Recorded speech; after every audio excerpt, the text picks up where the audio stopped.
All right, today we're diving into this fascinating report from the World Economic Forum that pretty much flips a common idea right on its head. In a world that's so obsessed with tech, it argues that our most human skills are actually becoming our biggest professional advantage. And this quote, man, it just nails it. The future isn't some big battle of humans versus machines. Nope. It's all about leveraging the one thing that machines just don't have, our humanity. That's where the real edge is going to be. So let's get into the first big idea here, what the report calls the AI paradox. It sounds kind of backward, doesn't it? As AI gets smarter and smarter, you'd think that tech skills would be the only thing that matters. But the data shows something completely different is happening. And this is really the heart of the paradox. Machines, they're absolutely fantastic at optimizing and processing data and predicting outcomes. But they can't connect with someone. They can't inspire a team. And they sure can't build real human trust. Those skills are the essential bridge between all that raw technological power and actual real-world success. Okay, so this is where things get really interesting. The report uncovered this massive disconnect, a huge gap between what companies say they value for the future and what they're actually looking for right now.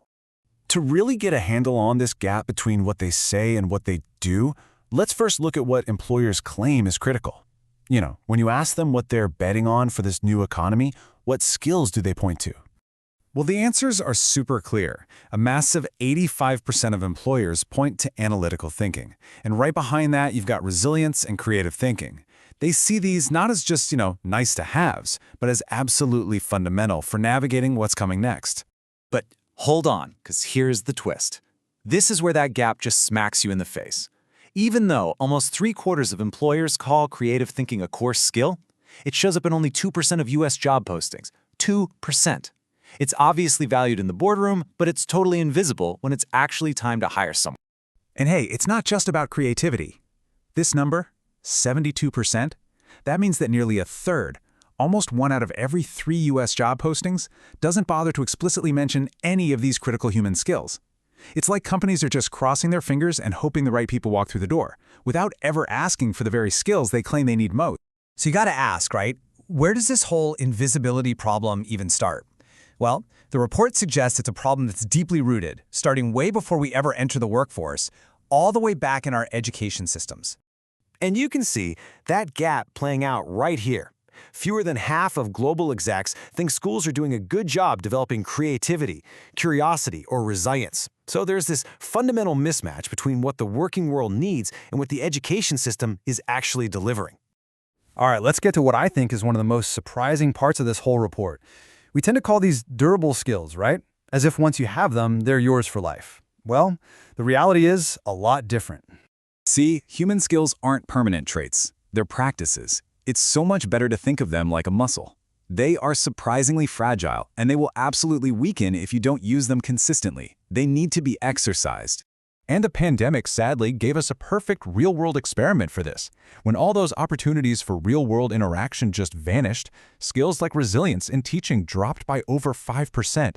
And even years later, in 2025, they still haven't fully bounced back. It just proves how much these skills depend on active, daily practice. So, we've got a problem. These skills are invisible, they're undervalued, and they're fragile. What in the world do we do about it? Well, the report argues we need a totally new system, and it offers a really clear 3-part blueprint for making these human skills finally count. It really boils down to these 3 pillars. We have to fundamentally rethink how we develop these skills, how we assess them in real, authentic ways, and then how we credential them so they become a trusted currency in the job market.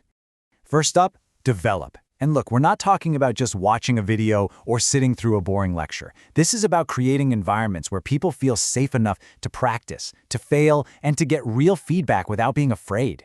It means tackling real problems, not just theoretical ones, and treating these skills with the same seriousness as we treat technical training.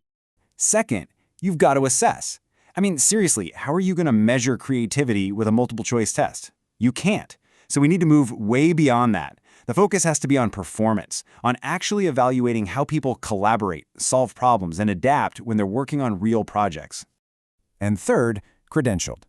This means creating a whole new, visible language for these skills. Think about verifiable digital badges you could put right on your LinkedIn profile, or portfolios that actually show your problem-solving skills in action.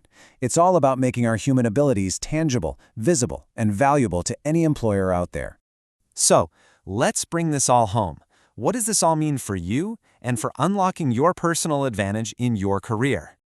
Well, this number kinda says it all. While AI is changing tons of jobs, the report found that the tasks that rely purely on human judgment, on empathy, and creativity, they only have a 13% chance of being automated. That's your protected territory. That is where our real advantage lies.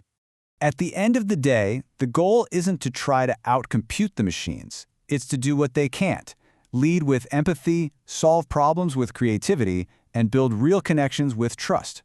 Our humanity isn't some bug in the age of AI, it's our core feature. Which leaves all of us with a final and pretty critical question. In this new economy, maybe the most important investment we can make isn't in the latest software, but in the deliberate, daily practice of our own humanity.